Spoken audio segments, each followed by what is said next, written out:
Well, here I am, day 41, 41 days until Ironman Louisville.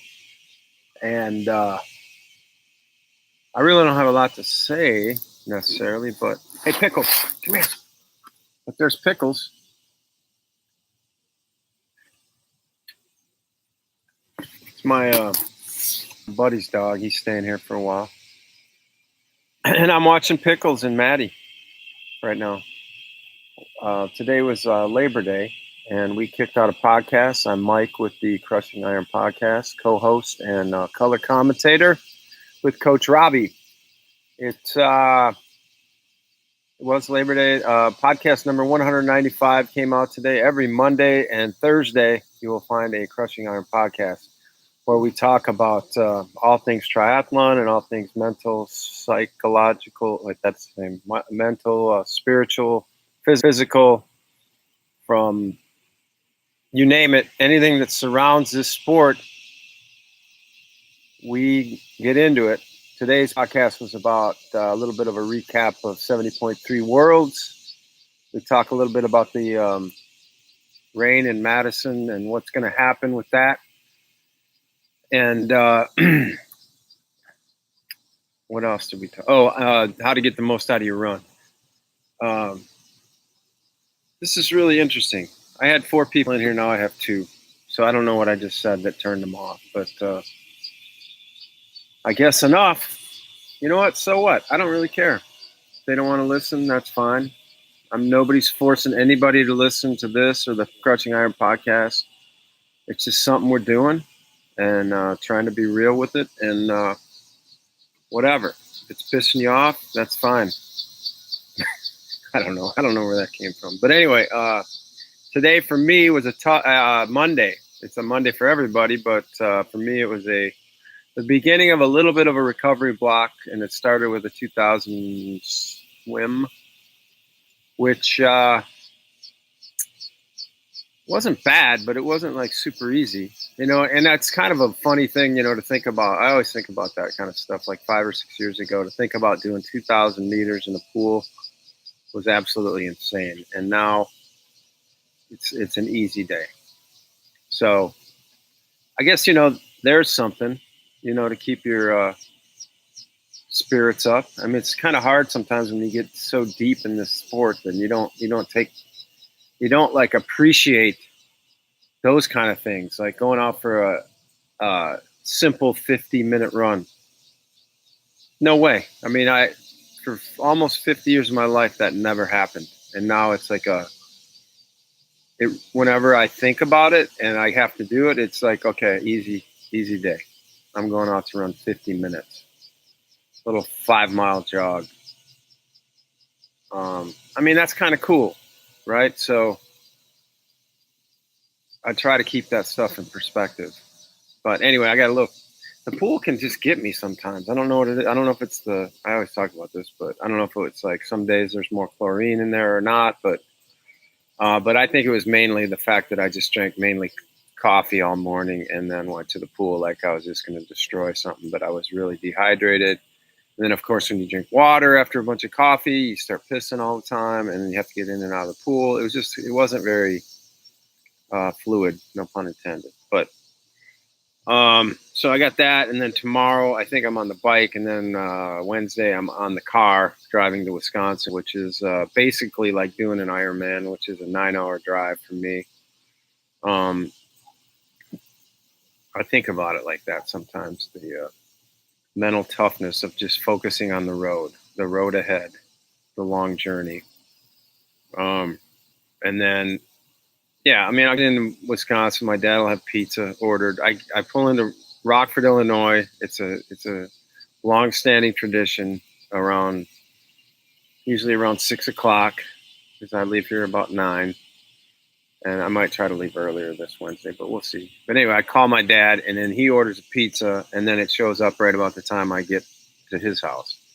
And it's Tilly's Pizza. It's probably my favorite pizza of all time. It's made in Beloit, Wisconsin. I think there's only one of them.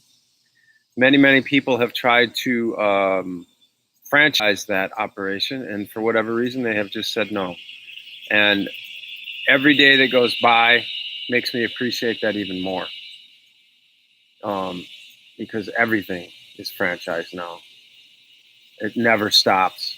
There's like what was I don't even know where it started, but I remember going to Louisville. Speaking of Louisville, maybe about 3 or 4 years ago, and my friend put me up at the 21C Art Hotel, and I thought that was the coolest thing ever. And it seemed like it was pretty unique. And then the other day, I got invited to a rooftop wine party at the 21C in Nashville. I didn't even know they had one.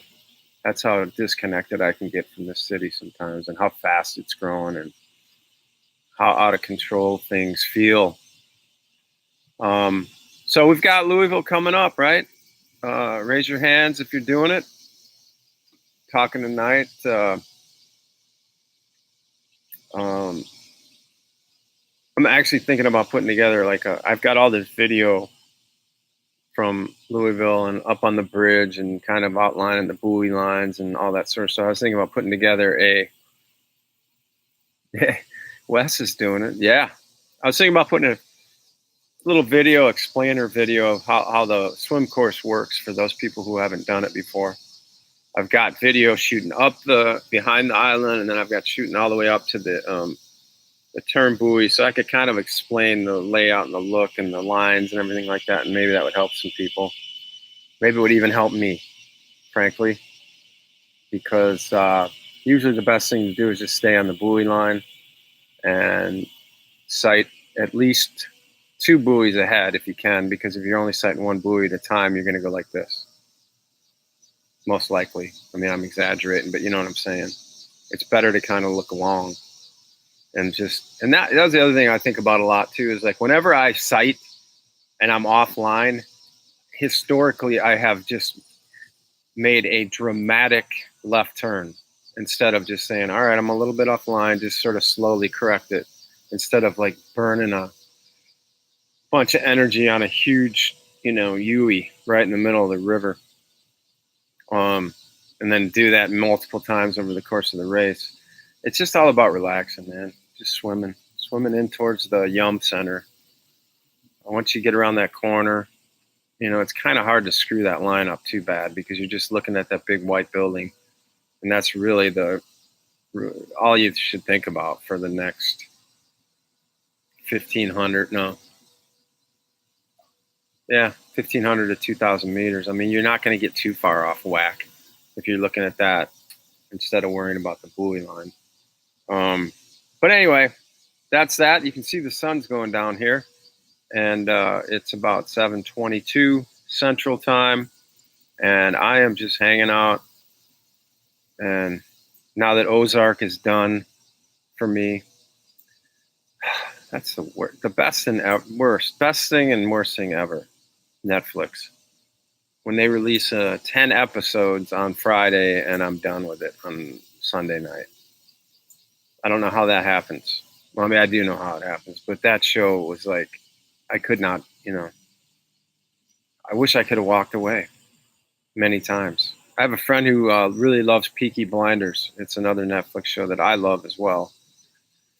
And I think Ozark might actually have supplanted it. Maybe it's just because I haven't. Peaky Blinders is so slow, and then they release 5 episodes. Well, my buddy hasn't watched last season yet, and it's almost a year. And then he's waiting for like a double thing so he can watch them anyway. But Ozark's really good. If you haven't seen it, start at the beginning, obviously, and it is a crazeball show. And with that, I'm hoping to get up to Madison, and I mean, hopefully that water situation calms down up there for everybody involved. Obviously the people that are getting, run out of their homes or their homes flooded. That's the worst part. And I saw a video actually of the swim start, and the water is out of the lake up onto the lawn, and they've got sandbags all up and along the bike path blocking out that and the helix where you run up. So I don't know if that's specifically for that or what the deal is, but it was getting pretty high. Hopefully it doesn't rain the rest of the week, and then they can, actually get that swim in. I think debris will probably be the biggest issue. And, if they have a few days to get out there, I don't know how they do that, but, maybe they just drive around in boats and pick up sticks and shit. Seems simple enough. Drag nets. I don't know. But stuff's going to happen, even when you swim at Louisville, you swim up that channel, man. There's logs and limbs, and I've hit limbs before swimming up there. It's just part of the game, right? Everything's not going to be perfect in the world. We try to make everything perfect and safe, perfectly safe. Every sport, everything. It's like, can't happen. But anyway, I guess that's it for tonight before I go black here. Thanks for joining me, and I will talk to you tomorrow about my bike ride and maybe some other stuff, maybe a new Netflix series. Anyway, check out Crushing Iron Podcast, crushingiron.com, and keep an eye out for the new Crushing Iron store. Thank you.